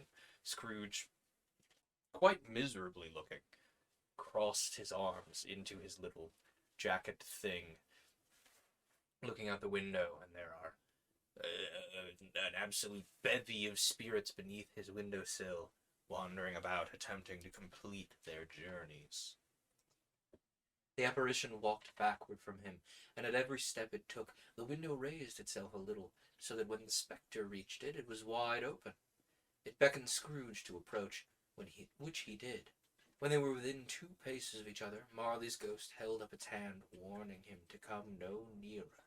And so Scrooge stopped, not so much in obedience, but more as in surprise and fear, for on the raising of the hand he became sensible of confused noises in the air, incoherent sounds of lamentation and regret, wailings inexpressibly sorrowful and self-accusatory. The spectre, after listening for a moment, joined in this mournful dirge, and floated out upon the dark, bleak night. Scrooge followed to the window, desperate in his own curiosity. Then he looked out. The air was filled with phantoms, wandering hither and thither in their restless haste, and moaning as they went. Every one of them wore chains, like Marley's ghost. Some few, they might be guilty governments, were linked together, but none were free. Many had been personally known to Scrooge in their lives. He had been quite familiar with an old ghost in a white waistcoat, with a monstrous iron safe attached to its ankle, cried piteously at being unable to assist a wretched woman with an infant, whom it saw below upon doorstep. The misery with them all was clearly that they had sought to interfere for good in human matters, and despite that had lost the power forever. Whether these creatures faded into mist, or mist enshrouded them, he could not tell. But they and their spirit voices faded together, and the night became as it had been when he walked home. Scrooge closed the window and examined the door by which the ghost had entered. It was double locked, as he had locked it with his own hands, and the bolts were undisturbed. He tried to say humbug, but stopped at the first syllable.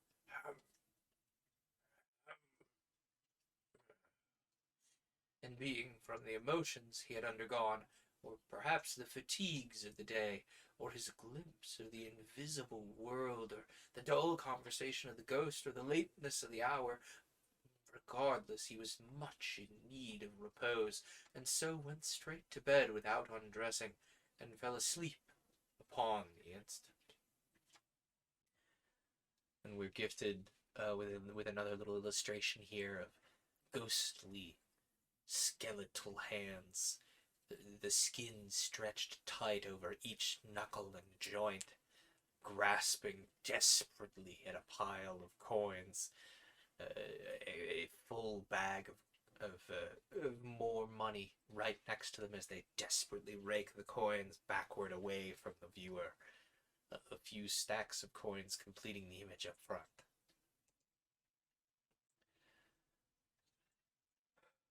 Okay. How are we looking on time? I know I have functionally about 15, 20 minutes.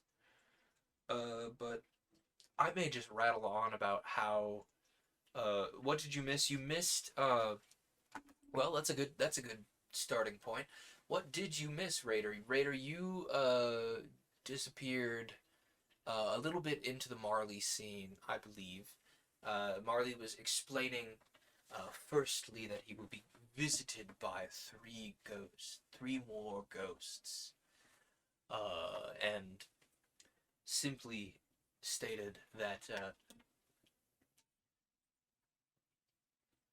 that each ghost would arrive at a certain point of time, based on the sounding of a clock. And then he went on further to describe the fact that each and every ghost that one could see is wandering the world over and over, everywhere they can, in some vain attempt to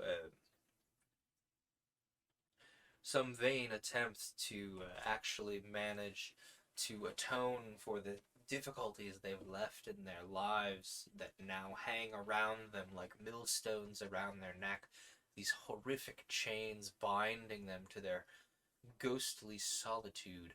For example, one that showed up visible to Scrooge after Marley led him to the window was someone that Scrooge knew in their previous pre-ghostly life, bound at the ankles by a absolutely massive safe. And so the safe did not allow the ghost to move very far, and it sits at the doorstep of a building on which a woman is wretchedly attempting to keep her baby alive despite the cold, and the ghost is struggling over and over, its ghostly hands unable to interact with the earthly substance that it so direly wishes it could, over and over, struggling in vain to try and help these two poor people that they did not help anyone of the sort in their own life. It really drives home that these ghosts would be tormented by their failings over and over endlessly as they hang in the form of chains around their neck and their body and everywhere until whatever arbitrating force decided that they had wandered long enough in penance and finally were able to move on somewhere else. I'll do the dishes, I'll clean the apartment while they're away. I ain't getting exercised. Yeah, those ghosts are having a horrible, horrible time. This is not like a pleasant little, like, I'm a ghost because I have one unfinished business. No, your unfinished business is the fact that you were a terrible person and now you have to atone for each and every act of cold-heartedness that you have imparted upon the world around you, and you must atone for each and every ounce of failing that you have completed. It's very very Catholic. Is the best way I can describe it. My apologies if I have any Catholic listeners who are offended by that, but I grew up Catholic. I have a little insight there. I was also having a thought. It's interesting. Just this ghost and this apparition, to me, would be the punishment is that they can't atone. I think honestly, my reading was that the punishment is it takes them uncountable ages and years to atone, but that is 100% a valid reading. I don't think there was like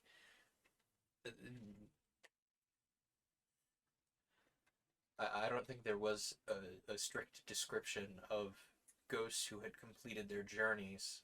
Uh, it wasn't mentioned. Uh, it was it was perhaps even implied by Marley that this journey to atone for one's failings is so long as to be endless. I think I'm just being a little optimistic. It's like if I'm going to be a ghost forever and have my failings hang around my neck forever. Forever's a long, long time, and that's horrific. Even the illusion of some kind of hope in knowing that it could end someday is probably my brain being like, well, if I was in this situation, I would have to hold on to that kernel of hope, or I would just become completely bereft and it would no longer be effective. You know? Like, I would just kind of like, well, life's over. I'm stuck like this forever. And it just wouldn't be a very effective punishment. The misery with them all was clearly that they sought to interfere for good in human matters and had lost that power forever. Over and over you are perhaps moving on your own, perhaps dragged by some ephemeral ectoplasmic force, perhaps, to be shown the counter to your failings, knowing that you are incapable of addressing them over and over and over. What a horrific torment that would be, seeing someone going through the terrors that you had inflicted on someone else over and over and over, vainly trying as you will your hands to maintain some sort of substance over and over, just clawing endlessly to try and interact with the world in front of you, change some path of the human matters, and be incapable of doing so. Hellish is putting it lightly. This is a horrific concept. And merely the weight of this concept alone would make me go, maybe I need to stop adding links to the chain that is coming for me at the end of my life. I've certainly added plenty already. I need to be a good person, but Scrooge is so far gone that he needs 3 more ghosts to remind him of the value of other people and Christmas and celebrating Christmas besides, along with other people. And he just humbug. And with these depressing, hellish, ghastly concepts, let's get ready to go to our Jeffrey. Yeah, it really does feel like that. I'm sorry to I'm sorry to lead into you with that sort of cut-in, but that's kind of the note the book's the book's leaving us on is like, ooh, everything is horrible. Now let's see whether whether Scrooge can learn his lesson, right? Jeffrey will be coming up with the Ghost of Christmas Past, as I recall it. But I won't spoil. The next stave is what I will not spoil. We all know the ghosts and what they deal with. One stream, one whole stave. That is exactly what I was aiming for, and I'm so glad I hit it. I was like, oh man, am I wandering off correctly? And I just made it, and I'm a little pleased with myself. Thank you all for tuning in so much. I really appreciate the outpouring of support tonight, and let's hope that all of this support continues on down the circulation desk train. I was very happy to read, and I opened to make sure I opened to make sure if I flubbed that that it was me out front. The rest of you all run very tight ships, very great streams, and I have been known to have a few foibles along the way. So I was willing to take the, oh, I better go first to make sure I'm doing it right. But I really appreciate the outpouring of support tonight. Uh, Librarian Magnus, obviously, also thank you for your eyeballs and your attention. I appreciate the thought raider that I am I do my best to improve the stock of good things in the world as as much as I can. Here is library, by the way. He has not puked this time, but it is a good note to explain that he is full of potential puke at any given time. He was just eating, so we'll see if he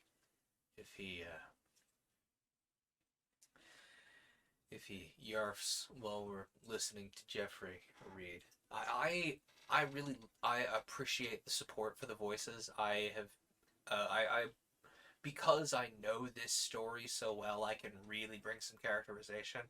And I have a few more books planned in the upcoming future, very soonish, that I have kind of a sense of certain character voice. I could carry on about how and why and what and particulars of my character voice choices all night, but we don't have all night. That might be that might be something someone asks me about my Discord at some point. You know, if I'm like streaming on Discord to do some co-working, ask me about my process for some character voices, because I have a very intricate thought process. Library, are we eating slowly? And I would be happy to answer. I see Stripey Tail. Looks like that one hypnotist snake from the Jungle Book movie. Discord, cough, cough. There is a whole Discord, Gariki. Thank you for pointing that out. I literally picked up my phone to type that. Ka is the snake you're thinking of, Raider. Honestly, I've never really cared for Ka. I'm gonna come out and say it.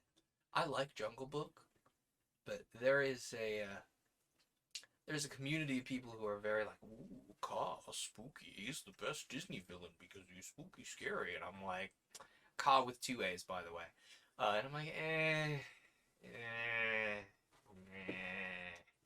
He's a perfectly good Disney villain, don't get me wrong. Kind of like, not even necessarily a villain, he's just kind of like an antagonistic force in the way of the main character. Not my favorite. And I like Jungle Book. I love Jungle Book. It was not my favorite as a kid. And I think it was because the snake made me go, oh.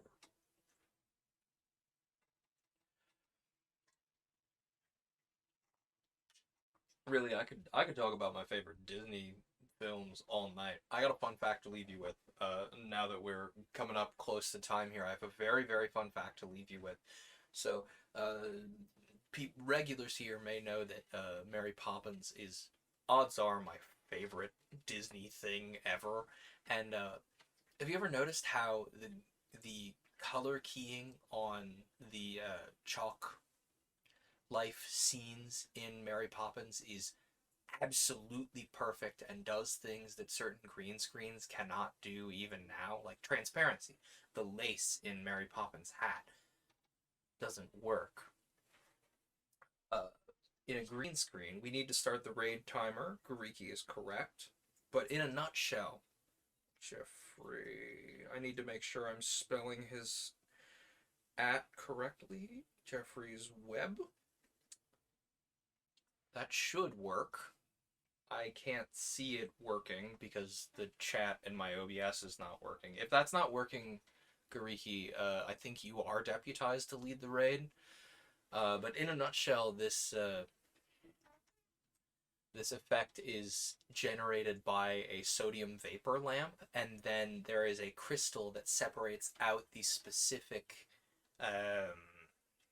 wavelength of light that the sodium vapor lamp produces. And so these scenes are lit with the sodium vapor lamp, and due to this prism being replaced with from the standard Technicolor prism, they then have a perfect mask based on that color. There's a lot more detail, but long story short, they don't make those prisms anymore. They probably don't make those Technicolor cameras anymore. Mary Poppins was filmed with a magic crystal. That's the note I'm leaving you on. Hopefully the raid goes off. Let's go. Let's throw it on over to Jeffrey's Web for stave 2 of this lovely, lovely novel.